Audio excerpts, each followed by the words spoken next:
Hello and Jai Hind student. Welcome back to your own channel Sir Tarun Rupani, exclusive channel for ICSE board students. हाँ, आप मेरे हैं superstars. तो आज है आपके लिए हिस्ट्री का चैप्टर, वो भी करंट सिलेबस के according, growth of nationalism. Nationalism किस तरीके से हमारे भारत में आया। भारत छोटे छोटे राज्यों में राजाओं के बीच में बटा हुआ था और ये राजा एक दूसरे के साथ फाइट करते थे। किसी को भारत मां या कहें हम हिंदुस्तान ये नहीं पता था, क्योंकि हर एक राजा, जैसे कश्मीर का राजा, हैदराबाद का राजा, तो यूपी अवध का राजा, तो सब राजा अलग अलग थे और सबको अपना राज्य ही देश दिखाई देता था। तो छोटे छोटे टुकड़ों में हमारा भारत बटा हुआ था। तो अंग्रेज आए, अंग्रेजों ने भारत पे अत्याचार किया। भारत पे जो अंग्रेजों ने मॉडर्न एजुकेशन सिस्टम लाई और हमने सीखा, फ्रेंच रेवोल्यूशन से सीखा, लिबर्टी, फ्रेटर्निटी, इक्वालिटी, इन सब से भारत में एक नई ज्योति, एक नया सवेरा आया। नाम था ग्रोथ ऑफ नेशनलिज्म।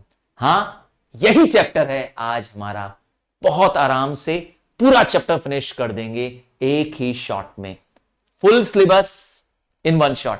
तो चलिए, भारत में नेशनलिज्म की शुरुआत हुई जब हमने दुनिया से सीखा कैसे अलग अलग देशों ने अपने देश में देश प्रेम जागृत किया। इसकी शुरुआत हुई जब फ्रेंच रेवोल्यूशन आया। वहां पर देशवासियों ने अपने ही राजा को मारकर अपना देश एक डेमोक्रेटिक कंट्री बनाकर एकजुट कर लिया। जब सोशियल रिफॉर्म्स मूवमेंट भारत में आए, तब ऐसा हो पाया हमारे भारत में कि हम देश को अपना समझने लगे। हम सब भारतवासी, सही बताना, जब कोई क्रिकेट का मैच चल रहा होता है और आपको इंडिया हारते हुए नजर आती है, क्या आप मैच देखना पसंद करते हैं? मैं श्योर हूं कि आपको यह मैच पसंद नहीं आता है। और जब जीत रही होती है तो आप में भी उतना जोश आ जाता है। क्या कहते हैं, चंद्रयान 3, याद रखिएगा, जिस दिन चंद्रयान 3 लैंड हुआ था, हम सब भारतवासियों ने मिलकर वो क्षण टीवी पर देखा था और हम सब उतने ही प्रसन्न हुए थे जितना हर एक भारतवासी हुआ। तो ये सब क्या है? हमारे और आपके अंदर देश प्रेम की आग है। तो देश प्रेम अर्थात nationalism, nationalism refers to feeling of oneness, feeling of common consciousness that emerge when people living in a common territory share the same historical, political, cultural background, having same culture values and consider themselves as one nation। जब हम सब के अंदर एक जैसी जागरूकता होती है, एक जैसी फीलिंग होती है, हम पूरे हिस्ट्री से, कल्चर से एक हैं, तो हम अपने आप को एक नेशन महसूस करते हैं। थोड़ी आसान डेफिनेशन दे दूं, आओ थोड़ी आसान डेफिनेशन करते हैं। तो nationalism is a feeling of pride and belongingness towards one nation. जब हमें अपने देश पर गर्व हो और हम सब एक हैं, ऐसा विश्वास हो, यह है नेशनलिज्म। ये एक फीलिंग है जो हम सबको एक करती है, जोड़ती है और ड्राइव करती है हमें, हम सब के अंदर एक जुनून पैदा करती है to fight for a common goal. क्यों? एक देश का वीर सपूत, एक वीर सिपाही, हां, बॉर्डर पे खड़ा होकर सीने पे गोली खाने को तैयार होता है, वो है उसके अंदर छुपा देश प्रेम। चलिए, क्या फैक्टर्स थे कि हमारे देश में देश प्रेम जागा? जबकि मैंने कहा भारत छोटे छोटे राज्यों में बटा था, पर अंग्रेजों ने हम पर अत्याचार कर हम सबको एक कर दिया, क्योंकि हम सबका दुश्मन एक था और उस समय था ब्रिटिशर्स। तो दुश्मन का दुश्मन दोस्त होता है। तो हम सब भारतवासी अंग्रेजों के दुश्मन थे, इसीलिए हम एक दूसरे के दोस्त हो गए, एक दूसरे के करीब आ गए, एक दूसरे का दुख सुख हमने बांटा। आइए थोड़ा सा गहराई से समझेंगे। तो पहला फैक्टर है इकोनॉमिक एक्सप्लॉयटेशन, अर्थात अंग्रेजों ने हमें पैसे से बर्बाद कर दिया, गरीब बना दिया। जो कभी सोने की चिड़िया भारत हुआ करता था, उसे कंगाल कर दिया। आइए कैसे किया और किस से तरह से लोगों का क्या रिएक्शन था। सबसे पहले पीजेंट्स की बात करते हैं, फार्मर्स की बात करते हैं। तो फार्मर्स सबसे ज्यादा परेशान थे। इंडिया एक एग्रीगेरियन इकोनॉमी है और ब्रिटेन एक इंडस्ट्रियल इकोनॉमी है। याद रखिएगा, ब्रिटिश के पास इंडस्ट्री सबसे पहले आई थी। तो उनकी इंडस्ट्रीज को चाहिए था रॉ मटेरियल। सोचिए, वहां पे कॉटन टेक्सटाइल मिल है, वहां पर आयरन मिल है, आयरन एंड स्टील इंडस्ट्री है, और उनको रॉ मटेरियल कहां से जा रहा था? हमारे भारत से। तो हमारे किसानों को वो मजबूर करते थे कि वो उन्हें क्या करें? रॉ मटेरियल्स दें, और तो और खूब हाई टैक्स लगाते थे, जिसे हिंदी में लगान कहते हैं। और फार्मर्स को इस लगान का पैसा अपने प्रोड्यूस के रूप में, प्रोड्यूस मतलब होता है अपनी उपज के रूप में, जो वो पैदावार करते थे उसका बड़ा हिस्सा अंग्रेजों को लगान के रूप में देना पड़ता था। कई बार तो उन्हें बहुत हाई टैक्स के चक्कर में मनी लेंडर से या लैंडलॉर्ड से उधार लेना पड़ता था, जिसके वो जाल में फंस जाते थे। उसके बाद वो मनी लेंडर और लैंडलॉर्ड किसान को बर्बाद कर देता था। वो इंडियन होता था, याद रखिएगा। और आर्टिशियंस एंड क्राफ्टमैन की क्या स्थिति थी? तो जितने कलाकार थे, हुनरमंद कारीगर थे, हां, भारत आर्ट एंड क्राफ्ट के लिए पूरी दुनिया में आज भी मशहूर है। तो आर्टिशियंस को उन्होंने बर्बाद कर दिया, क्योंकि आर्टिशियंस को जो रॉ मटेरियल चाहिए, जो काम करने के लिए चाहिए, वो तो अंग्रेज ले जा रहे हैं। रॉ सिल्क ले जा रहे हैं, रॉ कॉटन ले जा रहे हैं। तो यहां पर आर्टिशियंस के पास रॉ मटेरियल की कमी हो गई। और तो और जो यहां से रॉ मटेरियल जा रहा है, वहां इंडस्ट्रीज में बनकर ब्रिटेन की भारत में ही वापस आ जा रहा है एज अ फिनिश प्रोडक्ट। तो दोहरी तरीके से हमारे आर्टिशियंस और क्राफ्टमैन बर्बाद हो गए।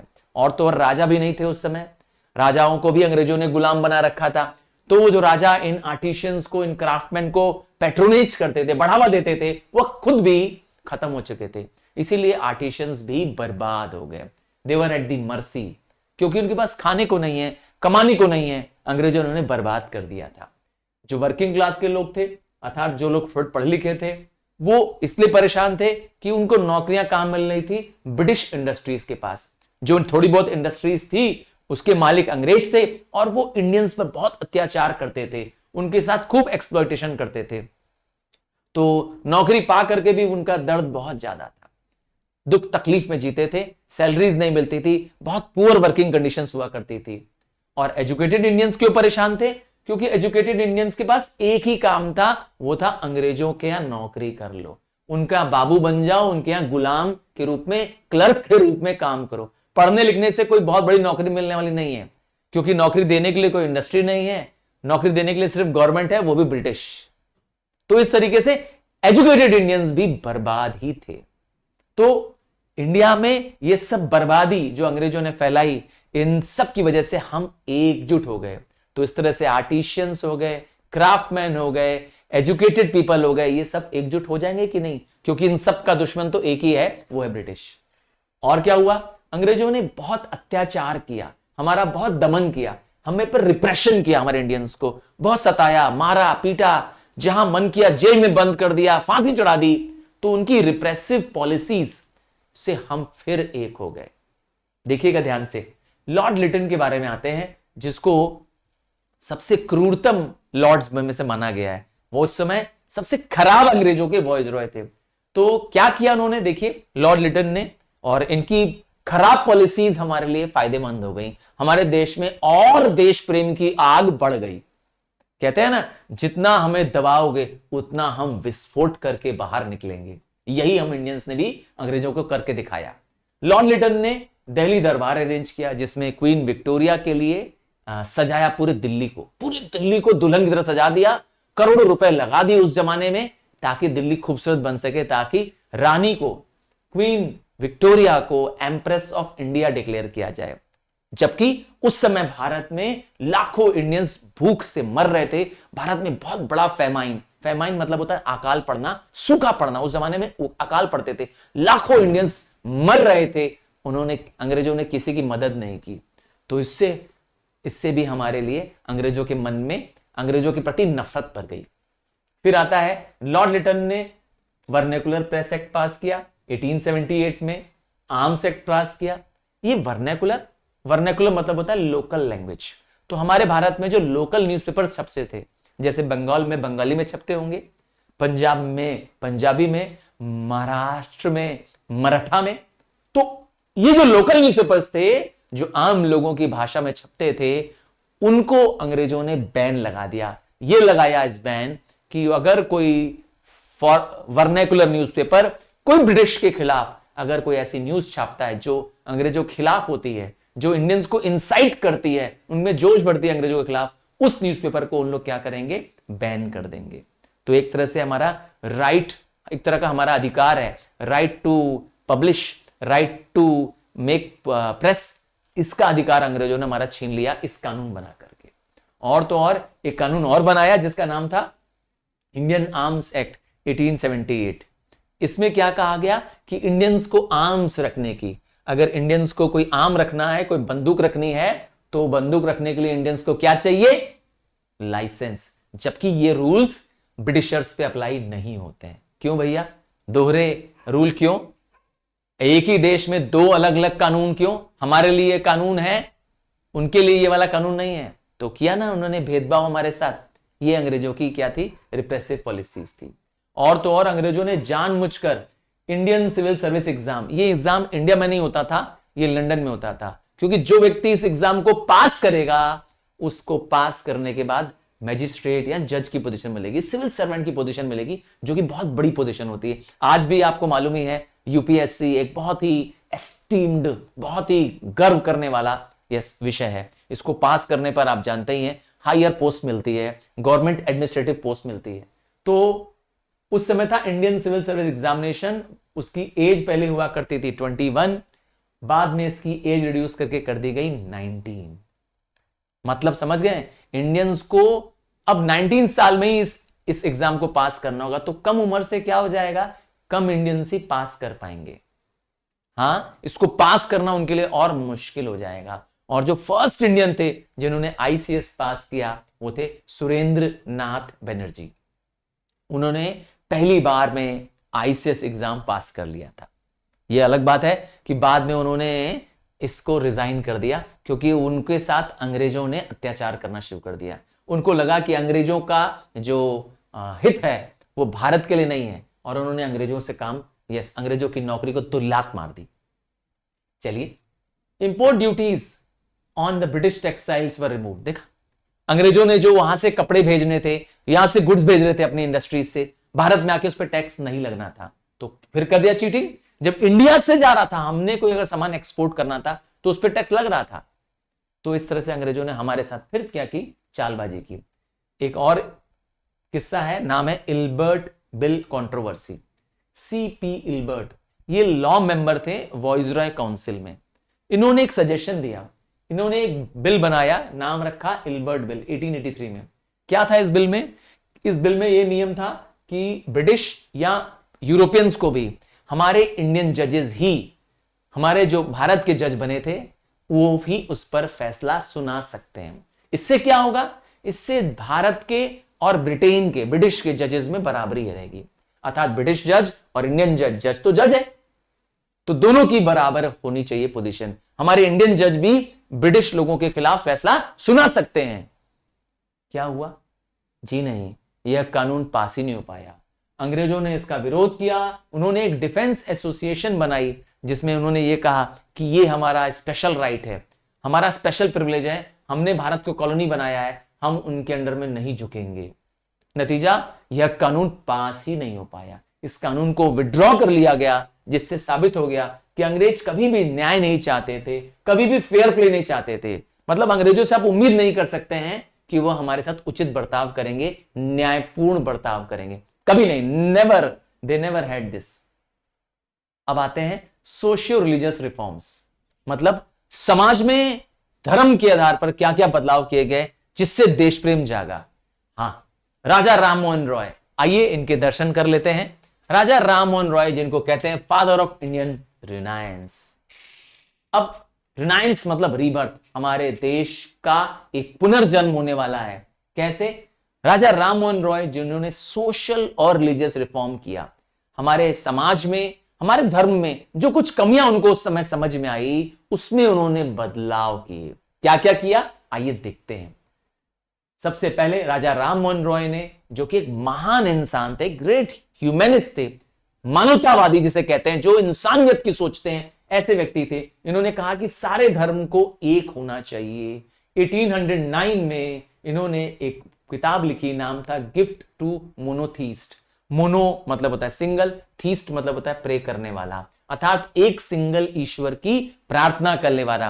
उसे कहते हैं मोनोथीस्ट। ठीक है, तो इन्होंने एक किताब लिखी, गिफ्ट टू मोनोथीस्ट। ये पर्शियन भाषा में लिखी गई किताब थी। और इसके बाद 1814 में इन्होंने एक संस्था बनाई, नाम है अमित्य सभा। अमित्य सभा का मेन मकसद था कि वो लोगों को समझाए आइडल वर्शिप जरूरी नहीं है, और मीनिंगलेस रिचुअल्स करना, अर्थात कर्म कांड करना, हाँ, जैसे अगरबत्ती जलाना, पूजा पाठ करना, जिसमें वो लोग बहुत दिखावा करते थे, बुरा उन्होंने मना किया। उन्होंने कहा नहीं नहीं, आप ऐसा मत करिए। किसमें ऐसा बताया? अमित्य सभा में। और 1828 में इन्होंने बनाई ब्रह्मो समाज। ब्रह्मो समाज एक बहुत बड़ी ऑर्गेनाइजेशन है भारत की, जिसका आज भी बहुत सारा काम चल रहा है। भारत के अनेक हिस्सों में इनकी ऑर्गेनाइजेशंस काम कर रही है। क्या करती है? ये चाहती है लोगों में मोनोथिज्म आए, अर्थात किसी एक ईश्वर की आराधना करें। कहते हैं एक साधे सब सधे, सब साधे सब जाए।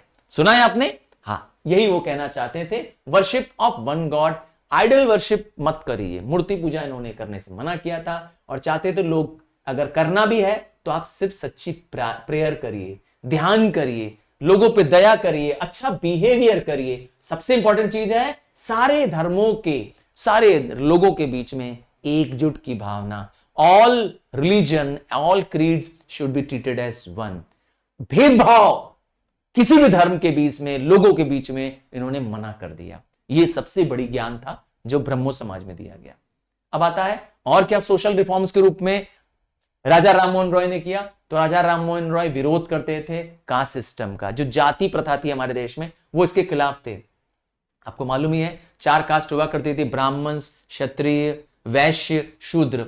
ये इसके खिलाफ थे, कहते थे नहीं ये ठीक नहीं है। पॉलीगैमी के खिलाफ थे, एक से अधिक शादी करने को कहते हैं पॉलीगैमी। कुछ समाज में ऐसे लोग हुआ करते थे जो एक से अधिक शादी करते थे, उस पे वो इसके अगेंस्ट थे। और तो और चाइल्ड मैरिजेस के वो खिलाफ थे, पर्दा सिस्टम के वो खिलाफ थे। तो समाज में कुछ कमियां थी उस जमाने में, उसके वो विरोध करते थे। आज ज्यादातर चीजें इसमें से खत्म हो चुकी हैं, आप जानते ही हैं।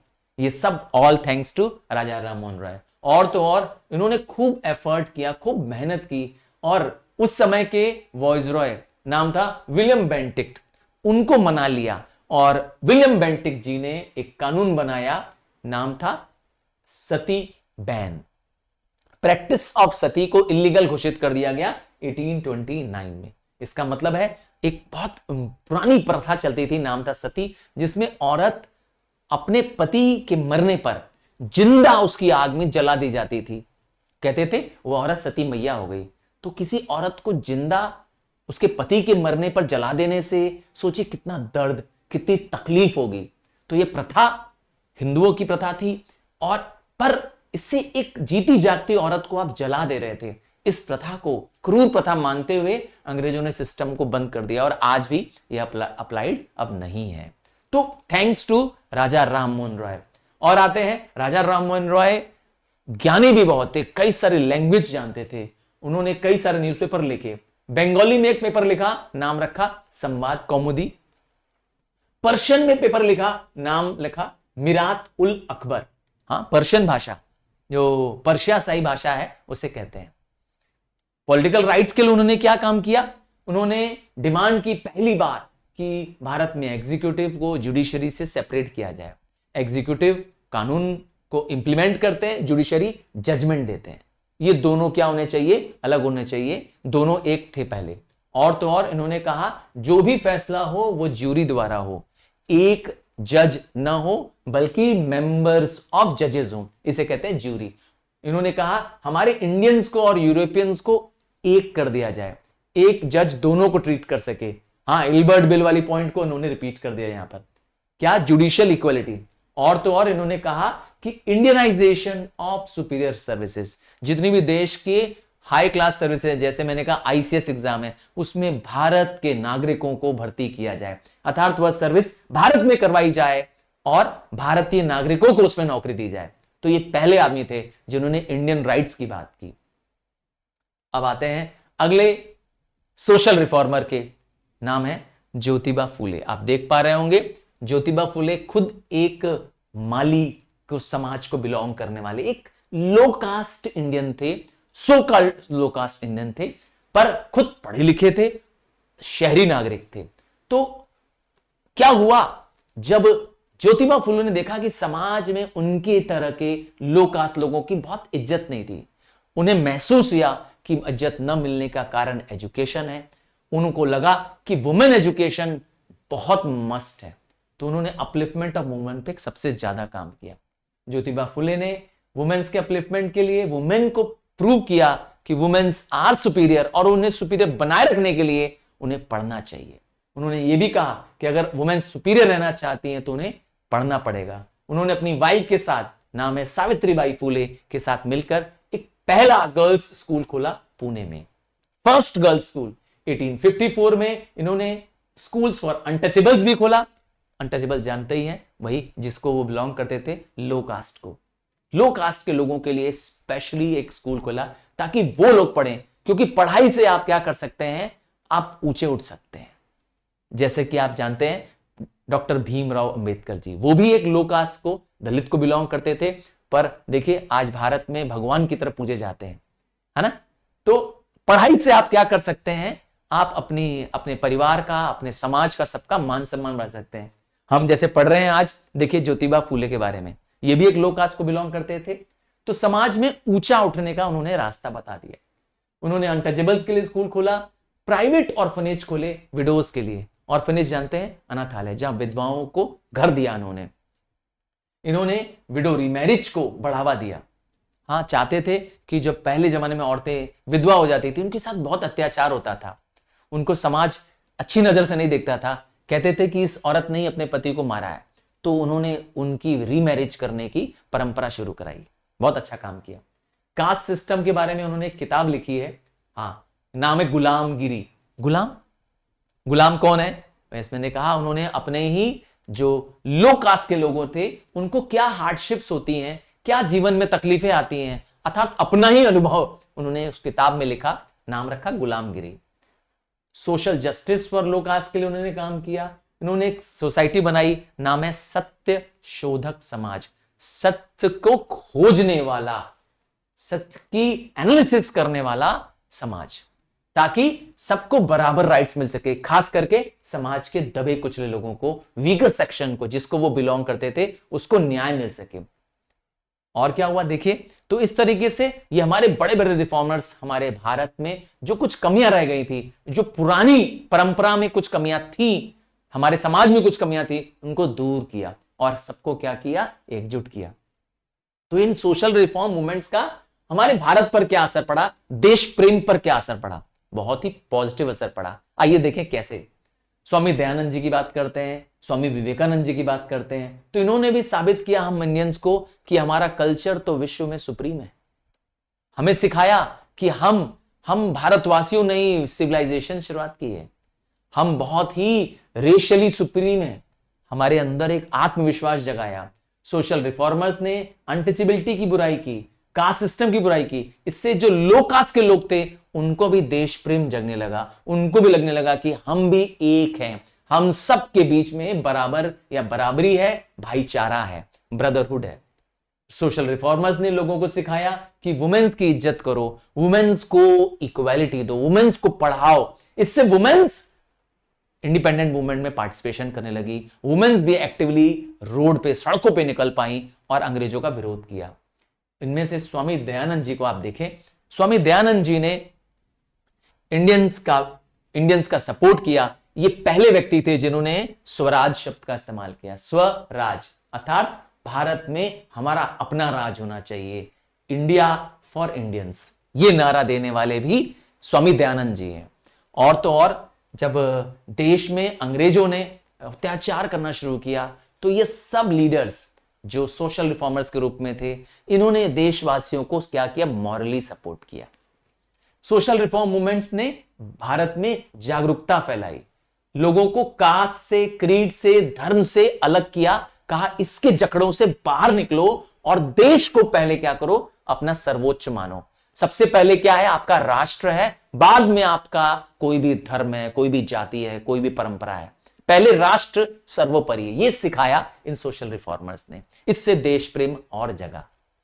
तो प्रेस का क्या रोल था, उस समय के न्यूज़पेपर्स के कुछ नाम हैं, Amrita Bazar Patrika, the Bengalee, Tribune, Pioneer, Times of India, इनमें से कुछ न्यूज़पेपर तो आज भी चल रहे हैं। आपके घर में कौन सा न्यूज़पेपर आ रहा है, आप बता सकते हैं मुझे? इनमें से कोई न्यूज़पेपर है क्या आपके घर में? जरूर बताइएगा मुझे, कमेंट करके बता सकते हैं।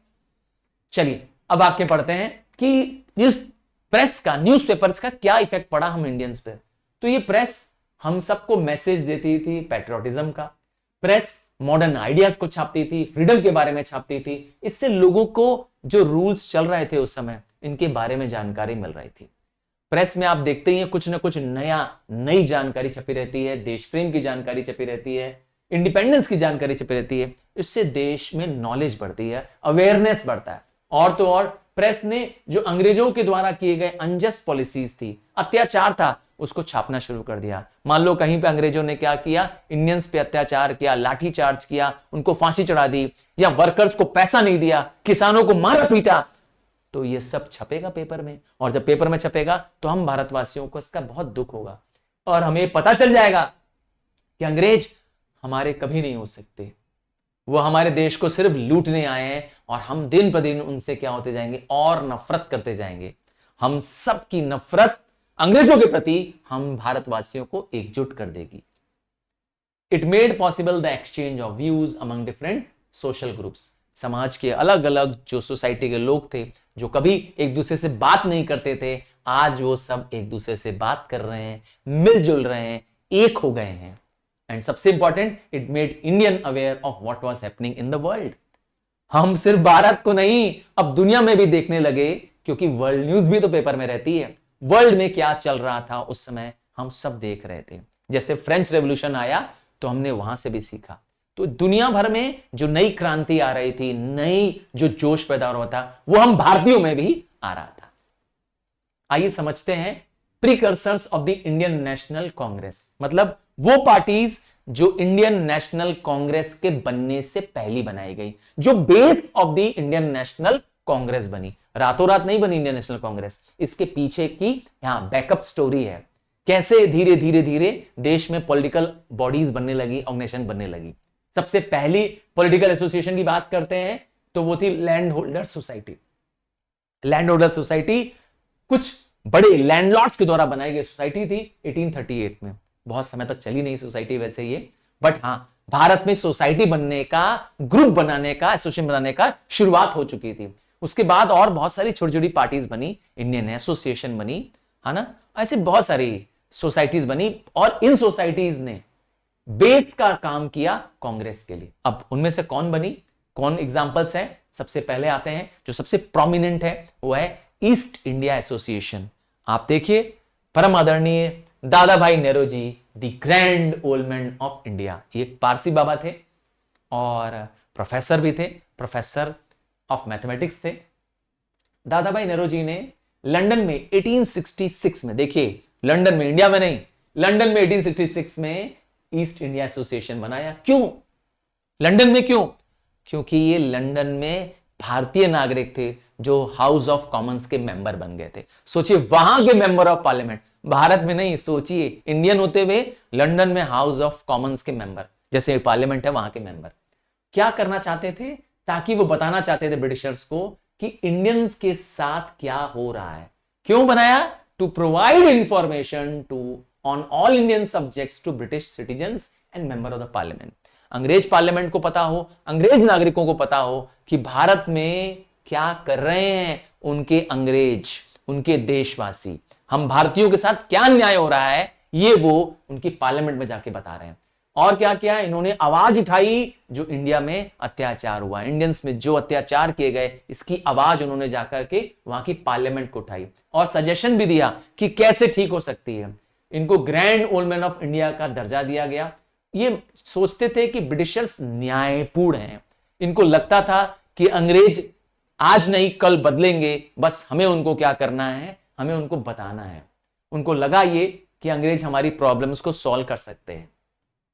उन्होंने बहुत सारी अपने एसोसिएशन की ब्रांचेस बनाई, मुंबई में बनाया, कोलकाता में बनाया और चेन्नई में बनाया।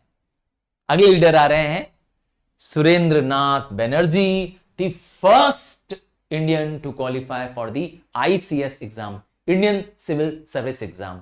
ये खुद मैजिस्ट्रेट बन गए थे असम में, बट बाद में इन्होंने क्या कर दिया, उस पद को त्याग दिया, क्योंकि वहां उनको महसूस हुआ कि वो इंडियंस के साथ न्याय नहीं कर पा रहे हैं और अंग्रेजों के साथ इनका इंटरेस्ट मैच नहीं कर रहा है।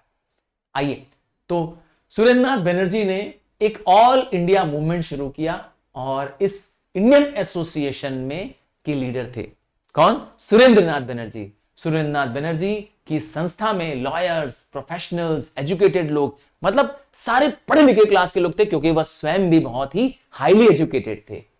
इन क्या ऑब्जेक्टिव था इंडियन एसोसिएशन का? ताकि भारत में एक स्ट्रॉन्ग संस्था बनाई जा सके जो लोगों के विचारों से चले, लोगों के पब्लिक के ओपिनियन बना सके, आम जनता को बता सके कि क्या सोचना चाहिए।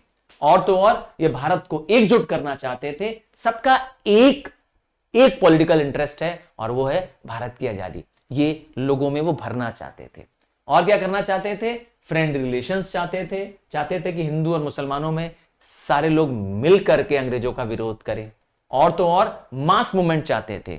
आम जनता, घर घर के लोग, आम आदमी भी क्या करें, पार्टिसिपेट करें अंग्रेजों के विरोध के लिए। सिर्फ कुछ ही लोग अगर जाएंगे अंग्रेजों का विरोध करेंगे, 10-20 लोग अंग्रेजों के पास जाएंगे, जिंदाबाद मुर्दाबाद, अंग्रेज लाठी मार के जेल में बंद कर देंगे। पर 1000 लोग जाएंगे, 10,000 लोग जाएंगे, 1,00,000 लोग जाएंगे, तब अंग्रेज जाग जाएंगे। उनकी हिम्मत नहीं होगी इतने लोगों को बंद करने की, इतने लोगों को मारने की। क्या कहते हैं? और यही गांधी जी ने भी बाद में यही किया।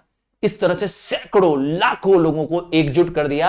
अब अंग्रेजों की हिम्मत नहीं थी कि वो गांधी जी को मार पाए। समझ गए ना? वरना जब चाहे तब वो इन सब लीडर्स को दरबा मार रहे थे। मास मूवमेंट करना चाहते थे, जन जन का पार्टिसिपेशन चाहते थे। तो क्या फायदा मिला इंडियन एसोसिएशन का? हां, इसके अचीवमेंट्स हैं। इंडियन एसोसिएशन ने विरोध किया अंग्रेजों के लाइसेंस एक्ट का, आर्म्स एक्ट का, वर्नाक्युलर प्रेस एक्ट का। याद है लॉर्ड लिटन ने बनाया था ना ये vernacular press act, arms act, इन सब का विरोध हुआ। और तो और जो ये एज कम कर दी थी उन्होंने, 21 से 19 कर दी थी एज, इन सब का हमने विरोध किया। पहली बार ऐसा हुआ जब हमने विरोध किया, वो इंडियन एसोसिएशन थी। अब आया एक और संस्था, एक और ऑर्गेनाइजेशन, इंडियन नेशनल कॉन्फ्रेंस।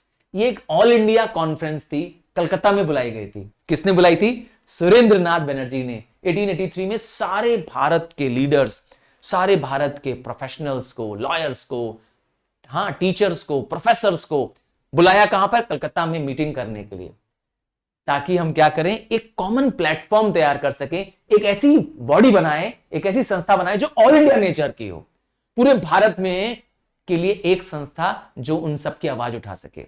इसके लिए बुलाया इंडियन नेशनल कॉन्फ्रेंस को। हां, ठीक 2 साल बाद इसी के वजह से इंडियन नेशनल कांग्रेस बन पाई। इस कॉन्फ्रेंस की वजह से कांग्रेस बनी।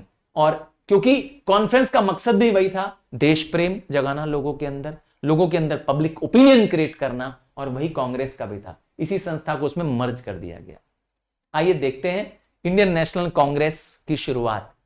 A.O. ह्यूम, जब पूरे भारत के अलग अलग लीडर्स, जिसमें सुरेंद्रनाथ बनर्जी, दादा भाई नेहरू, उमेश चंद्र बनर्जी, ये सब जुटे हुए थे, ताकि पूरे भारत में एक पॉलिटिकल ऑर्गेनाइजेशन हो जो पूरे भारतवासियों की आवाज उठा सके अंग्रेजों के सामने। ऐसी संस्था बनाई जा सके। तब तक एक A.O. Hume, Elon Octavius Hume, ये एक सिविल सर्वेंट थे, आईसीएस से रिटायर्ड सिविल सर्वेंट थे।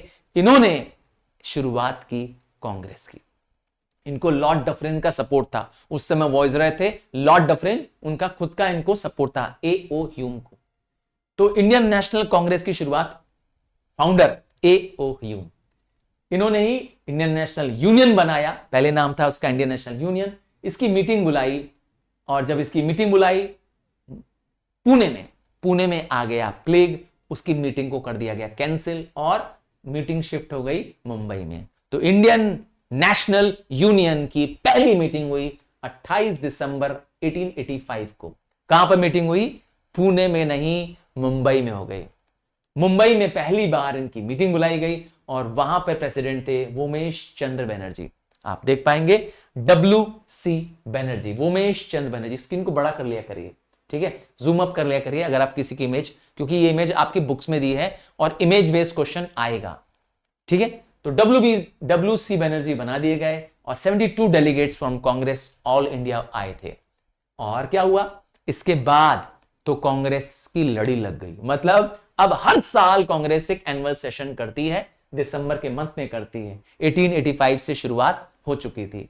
सेकंड सेशन आने तक दादा भाई नेहरू जी कांग्रेस के लीडर बन गए थे, कांग्रेस के प्रेसिडेंट दादा भाई नेहरू जी, और उन्होंने इसका नाम इंडियन नेशनल कांग्रेस चेंज कर दिया। जो यूनियन शब्द था, इंडियन नेशनल यूनियन में से यूनियन हटा दिया, और तब से आज तक यही नाम है। लॉर्ड डफरिन ने खुद इनको फेवर किया। लॉर्ड डफरिन कांग्रेस को इसलिए फेवर करना चाह रहे थे, इसलिए बनाने देना चाहते थे, क्योंकि उनको लगा कि यह संस्था क्या करेगी, एक सेफ्टी वॉल का काम करेगी। जब भी कोई पॉपुलर डिसकंटेंट होगा, अर्थात आम जनता नाराज होगी, भारतवासी आम एकजुट होने लगेंगे और अंग्रेजों के खिलाफ नाराज होने लगेंगे, बगावत करेंगे, उससे पहले ही हमें क्या हो जाएगा, कांग्रेस से पता चल जाएगा कि ऐसी सिचुएशन बन रही है, तो वो सेफ्टी वॉल का काम करेगी।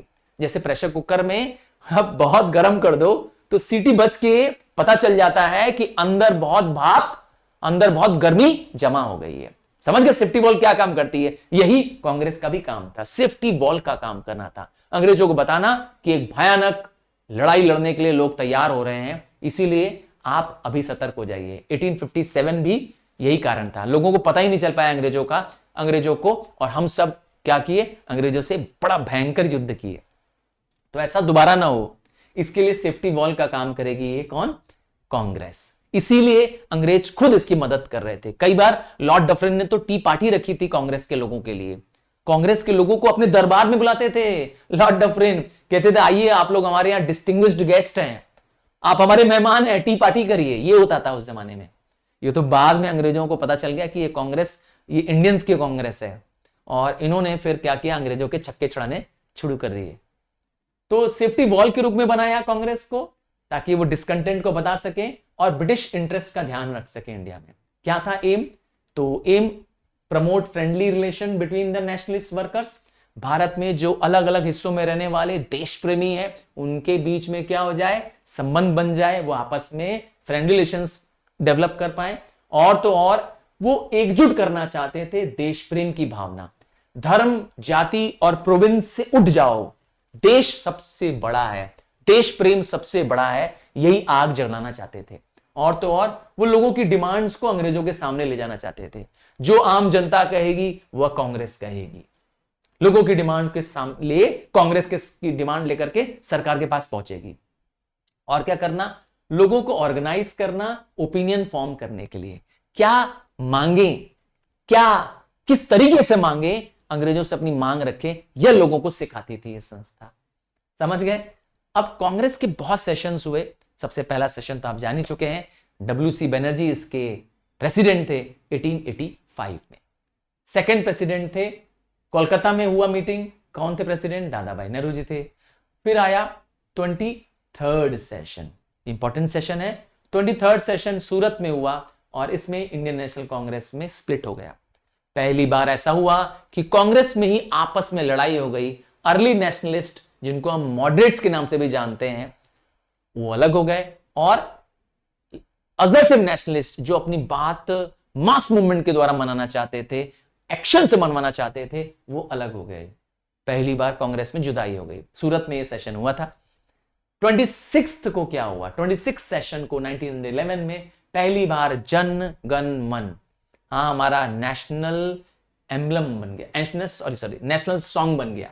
पहली बार कांग्रेस में यह गाया गया, समझ रहे हैं, पहली बार। और 1916 में क्या हुआ, मुस्लिम लीग के साथ कांग्रेस ज्वाइंट सेशन करती है। यह सेशन लखनऊ में होता है, इसीलिए इसको कई बार लखनऊ पैक्ट या लखनऊ एग्रीमेंट भी नाम से जाना जाता है। और क्या हुआ खास बात, इसी सेशन में 1916 में ही असर्टिव और अर्ली नेशनलिस्ट, मॉडरेट्स और असर्टिव नेशनलिस्ट एकजुट हो गए। उनके बीच में जो नफरत थी, जो दूरियां थी, वो खत्म हो गई। पहली बार ऐसा हुआ। So this brings to the end of the entire chapter. आशा करता हूं चैप्टर समझ में आ गया होगा, और सारे लेसन्स को नए लेटेस्ट बोर्ड के सिलेबस के अकॉर्डिंग हम बना रहे हैं। सारे नोट्स एब्सोल्युटली फ्री है। हमारे नोट्स कहां जाएंगे? नोट्स के लिए आप हमारा ऐप डाउनलोड कर सकते हैं, और वहां पर आपको फ्री मटेरियल सेक्शन मिलेगा, वहां जाएं और नोट्स ले लें। चलिए मिलते हैं, bye, take care, God bless you.